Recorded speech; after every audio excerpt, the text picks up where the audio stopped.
Hey YouTubers, welcome back to another episode of Small Engines Questions and Answers for Friday, March 11th, 2011. Anyways, before I get started, people were asking me why, if this saw is considered more of a collector item, why were we using it in the previous video?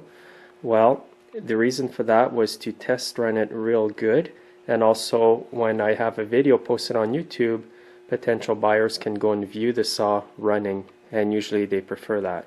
Another funny thing that happened too with that saw lately is I have it posted on Kijiji.ca for Canada. I don't know if you guys have that in the States, but anyways, usually what happens is people will email you, do you want to trade me for this or that?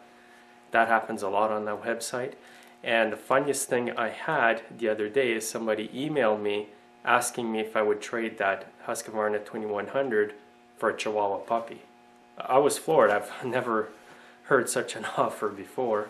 I mean, Chihuahua puppies can be nice, but I don't think that the guy would want to trade this saw for a Chihuahua puppy.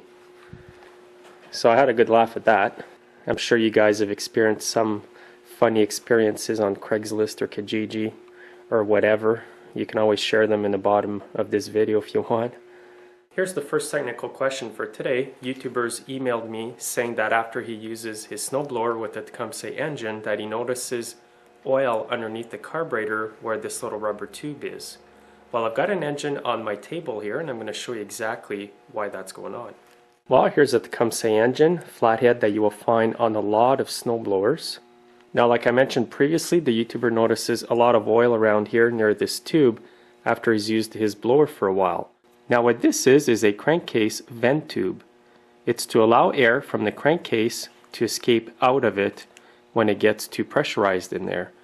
So that's all it is. Sometimes what happens is when you use your blower for quite a while, especially if you overwork it, the oil can start to come out a bit out of the tube. As you can see, this tube here is a bit wet with a bit of oil. It's nothing serious.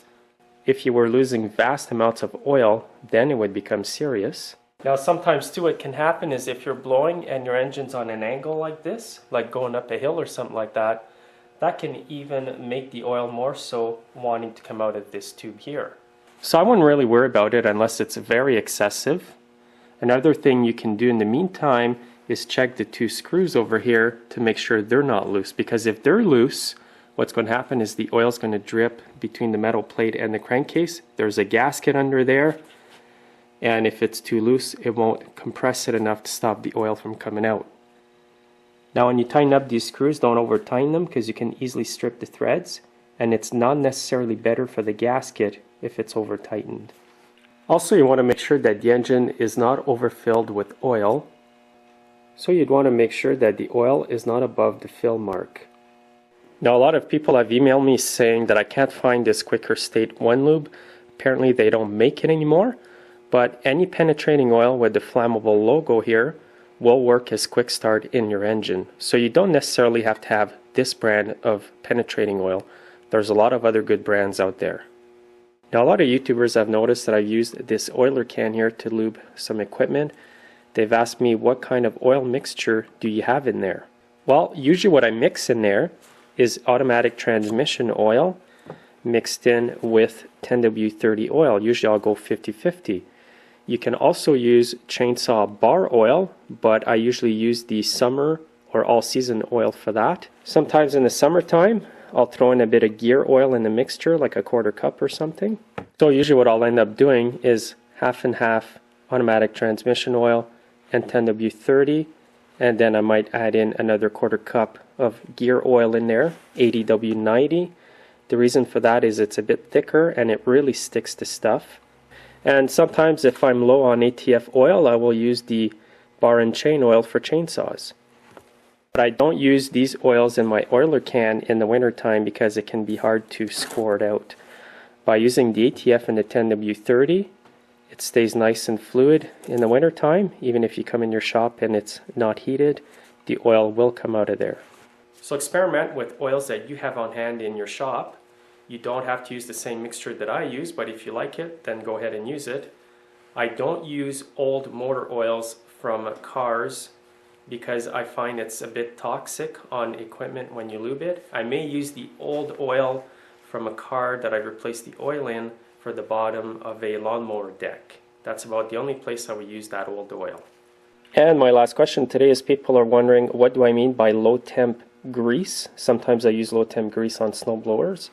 Well, what I mean by that is that the grease stays soft even if it's minus 40 below. To give you an example, this grease has been out in the cold all night and it's still very, very soft. It's not like wheel bearing grease that's really thick. So the reason why I like to use low temp grease on snow blowers is because you end up using this equipment when it's cold out and your parts still get lubricated properly. Good way to know you have low temp grease is by snowmobile grease, because that grease stays soft even when it's cold out. Now, to give you an idea where low temp grease is really important on a snowblower is the shaft where the friction wheel disc slides. If the grease on there is not low temp, what's going to happen is in the cold, it's going to get hard and stiff. Then when you go to change gears, it's really hard. Whereas with the low temp grease, it stays soft all the time. It could be minus 30 outside. You're going to go and it's going to shift easily like that. That's why I like to use low temp grease, because I know all my parts are being well lubricated and are not hard to move when it's cold out. In the summertime though, I just use a regular wheel bearing grease. So I want to thank you guys again for watching this episode of Small Engines Questions and Answers. I also want to thank all the YouTubers who sent me monetary gifts to my YouTube channel. I really appreciate that. All the funds are going toward a new computer and every little bit helps. I should be getting a new computer hopefully in the next month or two. Thanks again for watching. Have a great weekend and we'll see you guys next Friday.